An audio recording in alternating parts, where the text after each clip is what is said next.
Imagine you wake up with a terrible headache. What do? You grab some medicine, maybe call a doctor, maybe search your symptoms online and immediately become convinced you're dying. But eventually, you get treated. Simple. Now imagine having that same headache 3,000 years ago. Instead of getting a painkiller, a guy wearing a bird mask shows up, burns some herbs, recites a spell, and tells you that an angry spirit is living inside your skull. Today we're going on a journey through the weird, terrifying, and sometimes surprisingly effective world of ancient medicine. And trust me, by the end of this video, you'll be very grateful for modern hospitals.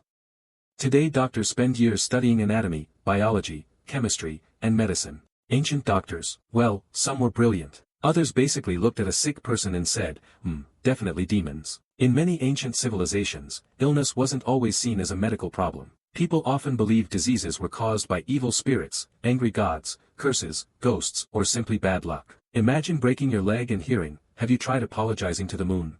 Surprisingly though, some ancient doctors were incredibly advanced. Ancient Egyptian physicians could stitch wounds. Ancient Indian surgeons performed surgeries. Ancient Chinese doctors developed herbal medicines. But even the smartest ancient doctors sometimes had some very strange ideas. Let's start with one of humanity's greatest enemies, tooth pain. Today, dentist, painkiller, problem solved. Ancient people had a different theory. Many civilizations believed toothaches were caused by tooth worms. Yes, actual worms living inside your teeth. This idea survived for thousands of years. People genuinely believed tiny creatures were drilling holes in their mouths. And honestly, if you've ever had a cavity, it kind of feels believable. Some ancient treatments involved herbs. Others involved magical spells. And if those didn't work, the tooth simply got pulled out, usually without anesthesia. Wait, without anesthesia? Yep, just courage. And screaming. Lots of screaming. Now let's talk about headaches. Today we take medicine, drink water, and get some sleep. Ancient medicine had another solution, drilling holes into your skull. Seriously, the procedure was called trepanation. Archaeologists have found thousands of ancient skulls with perfectly cut holes.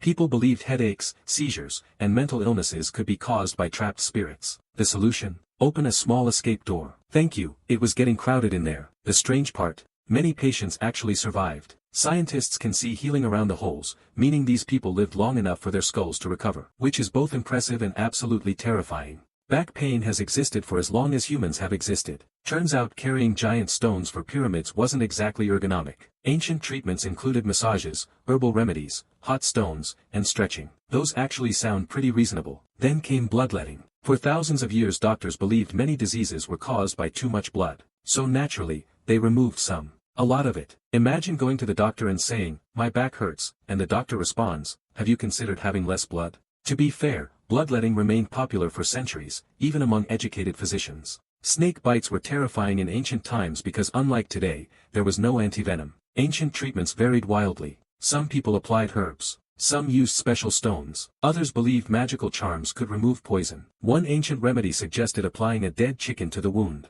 Excuse me, nobody asked the chicken. Many cultures also relied on healers who combined medicine, religion, and magic. Sometimes the treatments helped. Sometimes they didn't. And sometimes they probably just made things worse. Ancient medicine produced some truly bizarre ideas. For example, the ancient Greeks believed the body contained 4 humors: blood, yellow bile, black bile, and phlegm. If these got out of balance, you became sick. So doctors tried to restore balance, sometimes successfully, sometimes by doing things that sound completely ridiculous today. Ancient Egyptians used honey on wounds, and surprisingly, that actually worked. Modern science shows honey has antibacterial properties. So every once in a while, ancient doctors accidentally scored a direct hit. I meant to do that. Ancient medicine was a strange mixture of science, tradition, religion, guesswork, and pure desperation. Some treatments were surprisingly effective. Others were basically human experimentation. The next time you take a painkiller for a headache, remember, at least nobody is drilling a hole in your skull. The next time you visit a dentist, remember,